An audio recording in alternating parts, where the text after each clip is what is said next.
Nako, ayan na sinasabi natin. Nagkawindang-windang na, nagsisiraan na sila, nagsisisihan pa, at kaliwat kanan ang mga sabit nila sa mga posibleng paglabag sa batas. Kasi pinapairal na nga po ng totoo o ng tama ang batas, yung rule of law.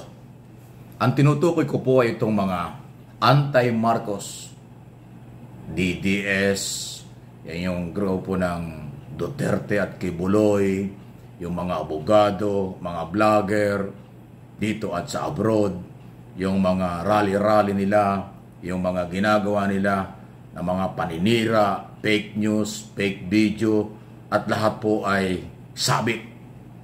Ang pinaka-controversial ngayon, dahil nagpalabas po yung foreign expert na talagang fake yung video inilabas nila diyan sa Amerika na ikinalat sa buong mundo. Video umano o picture ni Pangulong Marcos. So dahil diyan ngayon, nagsisisiyahan na sila. Sabi ni Roque, si Maharlika ang naglabas niyan. Sabi naman ni Maharlika, galing sa Manila ito. Ayan. Tapos, dahil si Roque ay isang abogado, ayan, mayroon pa siyang problema ngayon sa kanyang lisensya dahil meron na pong formal na petisyon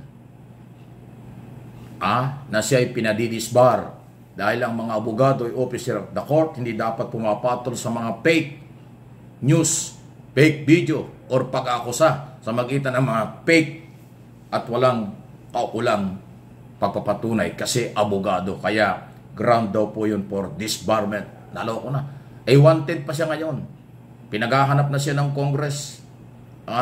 Siya ay puganti sa Congress dahil ayaw niyang umarap sa public hearing at magsumiti ng mga dokumentong kanyang ipinangako. At ang complainant niyan ay dati rin niyang kasamahan dyan sa Duterte administration. Ayan, naloko na. Dito naman sa yung mga vlogger, nagsisisihan na.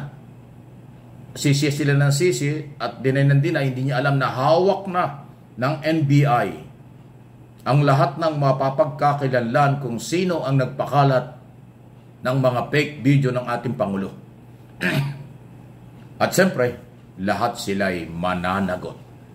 Dahil hindi lang NBI nagsabi ng fake video kung hindi mayroong foreign expert.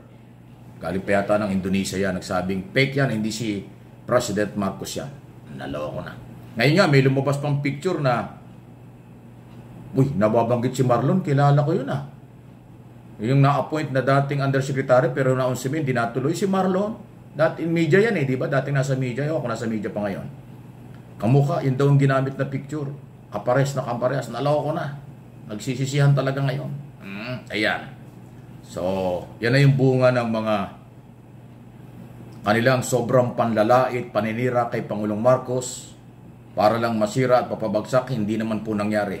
Lalo pang tumaas ang rating, tumaas ang pagtitiwala ng mga Pilipino kay Pangulong Marcos kasi ang paninira ng mga anti-Marcos lahat ay fake.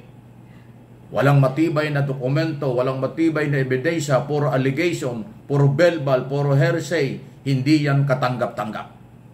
Hindi nila madal sa korte kasi wala talagang matibay na ebidensya. Hanggang social media lang, hanggang rally lang. Ay ultimong sa rally, hindi naman sila organized. Lalo na ngayon, nag-withdraw na. Hindi na sasali, hindi na magpapagamit ang mga member ni Kibuloy under ng Kingdom of Jesus Christ sa mga rally. Di ba nilabas ko na yon? Si Marlon Acobo, yung kasalukuyang bagong pastor nila, ang nagsabi na hindi na magpa-participate ang kanilang mga member sa rally ng maisog ng mga Duterte. Ayan, naghati-hati na. Kaya ngayon totoo ba yung balita na yung KOJC at saka Duterte, DDS magkaaway na? Yung mga vlogger nila nag-aaway na rin, nagsisisihan na rin. Kasi lahat sila pwedeng kasuhan. Kasuhan sa paninira kay Pangulong Marcos, sa Davao naman, at yung mga vlogger at iba pang mga may kinalaman sa obstruction of justice at saka sedition. Sedition. Mabigat ang sedition. Pagpapabagsak ng gobyerno, mabigat yan. Hindi biro yan. So ayan na po. pinapairal lang Marcos administration ni Pangulong Marcos ang mga batas. Yan ang kanyang order sa DOJ, NBI, PNP, DILG at lahat ng mga kinaukulan sa ilalim ng Office of the President. Ipairal ang batas. No one is above the law. Ignorance of the law excuses no one. Ayan na. Kaya kung yung mapapansin, iba na ang galawan ngayon ng mga DDS, kibuloy vlogger, pati yung vlogger sa Amerika na nahimik dahil sa dami ng kaso, ngayon wala na rin kakampi. Nako, nagsisisihan na sila. Naggamitan sila, pero puro sablay, walang matibay na dokumento, walang matibay na ebidensya. Ngayon umiiran ng mga batas na sila hinahabol na ng mga otoridad, nagtutulak na, nagsisisihan. Kaya nga, nagkarambulan na sila. Ayan ang napala ninyo. Kasi naman tayo'y lahat Pilipino. Kung naniwala kayo sa akin from day one, magsama-sama tayo, irespeto natin ang elected president, irespeto natin ang mandato ng taong bayan sa inihalal, sa political exercise natin ng 2022, magtulungan tayo uunlad ang ating bansa. Ginagawa naman ni Pangulong Marcos ang lahat, ayaw niyong tanggapin. Naniniwala kayo sa mga gustong mangagaw ng kapangyarihan sa kanilang personal interest. Naniniwala kayo sa propaganda ng mga anti-Marcos para sa kanilang interest na sila'y muling maghawak ng kapangyarihan. Hindi naman pwede. Nakita nyo yung sinabi ni dating Pangulong Rodrigo Roa Duterte. Wala siyang nakikitang masamang ginagawa si Pangulong Marcos. Sabi niya, kanya daw tutulungan si Pangulong Marcos. Naniwala tayo o hindi, sinabi niya yan isang araw doon sa General Assembly ng kanyang PDP laban, partido. O nasyak yung mga followers niya. Dahil sa kabila ng halos 2 taon na paninira nila kay Pangulong Marcos, wala silang napatunayan at hindi nila napahina ang gobyerno. Lalo pang lumalakas sa mga rating at paniniwala ng taong bayang suportahan ang kasalukuyang gobyerno under President Marcos. Sa halip, iwan ang mga anti-Marcos. Na-realize na siguro ni dating Pangulong Duterte na walang impact ang kanilang mga ginagawa. Kaya ngayon kumambyo. Ano ang sabi niya? Maganda ang ginagawa. No bad blood. Wala daw siyang nakikita para i-criticize, para sirain, para banatan ang ating gobyerno ngayon under President Marcos. Nakita nyo? O maniwala tayo o hindi, sinabi niya yan. Pwedeng maraming hindi naniniwala, baka patibong yan. O kung patibong, okay lang. Pero at least, nanggaling sa kanya, bahala kayo. Ako, ang paniniwala ko, nakita niya na walang nangyari sa kanilang pagpapabagsak.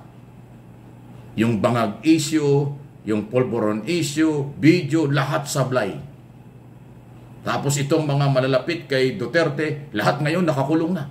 Si Harry Roque, pugante na sa Kongreso. Si Garma, yung dating general manager ng PCSO, nakakulong, content na. At marami pang lalabas. Pagkatapos ng budget deliberation, magpapatuloy ang mga hearing ng Quad Committee. Wala silang kahit recess, magtatrabaho sila. Marami pang puputok na mga balita dyan. Ayan ang sinasabi. Anong napala nyo?